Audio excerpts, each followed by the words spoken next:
Here we have two identical looking MacBook Pros. Now, these are both the 2021 16-inch MacBook Pros, and in this video I'm going to compare the M1 Pro chip to the M1 Max.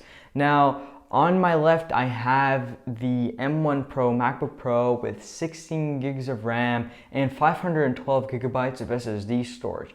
So this is the baseline model. Now, on my right I have my personal editing machine. This is an M1Max and MacBook Pro with 32 gigabytes of RAM and 2 terabytes of storage. So I'm also going to compare the SSD speeds to see if there's a difference. So the only downside I noticed to these laptops is the cost. Now, these are extremely expensive machines, and the baseline model that I have on my left costs $2,500, and this is just a huge price. However, if this is your job to make videos or highly demanding tasks, then it's completely worth it. So from the outside, the speakers, the keyboard, the screens, and everything is the same. Cosmetically, there is no difference whatsoever. The only difference might be the weight, but it's negligible because the weight of the M1 Max is not that much heavier to cause any problems.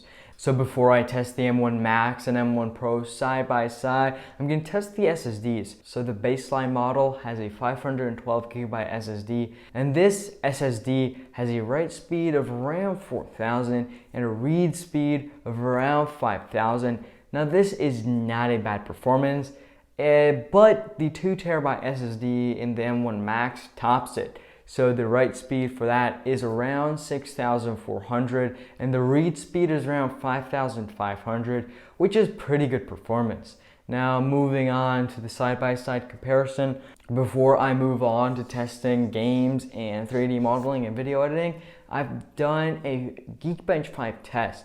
For the processor part of the M1 Max and M1 Pro, they perform very similarly. So in theory, they're the exact same for these two, but I got different results over a couple of tests. For the single core score, it was around 1,740 for both of them, and for the multi-core score, for some reason the M1 Pro achieved an 11,500 around. But for the M1 Max, I got a performance of 12,100, around that amount. I've done a couple of tests to see if this is a constant thing between these laptops, and I've seen very similar results from both of these laptops, and I didn't see them having the same exact score. Now moving on to the graphics card part of this test, the M1 Max got a score of around 59,000 to 60,000 over a couple of tests that I've done. And for the M1 Pro, I got a score of 38,000. There is a huge difference between these laptops and the scores. I was ready to test it in real life. So firstly, I tested out Minecraft to see the performance difference. And for 12 chunks, they all perform very similarly, moving between 80 FPS and 110 FPS, but the average was around 90 FPS. When I cranked it up to 24 chunks, it dropped down to an average of 60 FPS, but it did fluctuate between 40 and 60 and sometimes dropping below, but still the performance was very smooth. So once I cranked them up to 32 chunks, they did fluctuate between 30 and 50 FPS. So both of these laptops performed almost the exact same. I would say the Max performed a little bit better with getting higher FPS rates for all of them, but all in all, they were very similar. So after Minecraft, I tested out video editing and I loaded up a 4K project that was around 10 minutes long to test the performance of the rendering capabilities. So for the M1 Max, it rendered in about 6 minutes this 10-minute project, which was a pretty big project in one of the videos I edited, and I was amazed by the performance.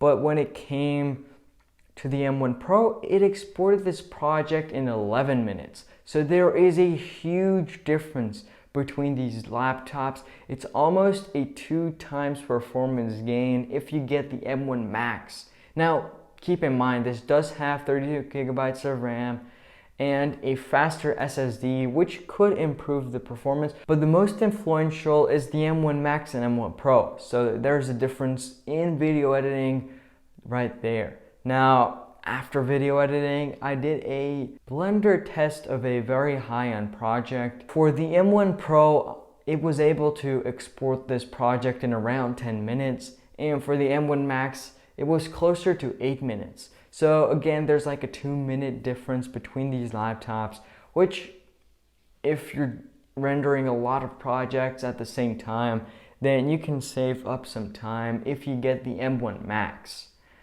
So in conclusion, both of these laptops are amazing if you're doing higher end workloads, and if you need the really nice almost 4K screen that has a peak brightness of 1600 nits. Both of these laptops are great options if you're looking for this type of workload. But if you're looking to deal with 4K videos, Blender projects, or if you want to play some games that are available on Mac, then I would definitely recommend the M1 Max if you can pay for the extra. Now, if you're not looking to edit 4K videos really regularly and you don't really care about the export times or any of those gains, what you get with the M1 Max, then definitely get the M1 Pro since its performance is also great. You don't lose a lot by getting the M1 Pro. The only justified reason to get the M1 Max is if you're doing very heavy workloads and maybe you want to export a video project but then start editing the next one. You can do that with the M1 Max. Thank you for watching this video. I hope you enjoyed and have a great day.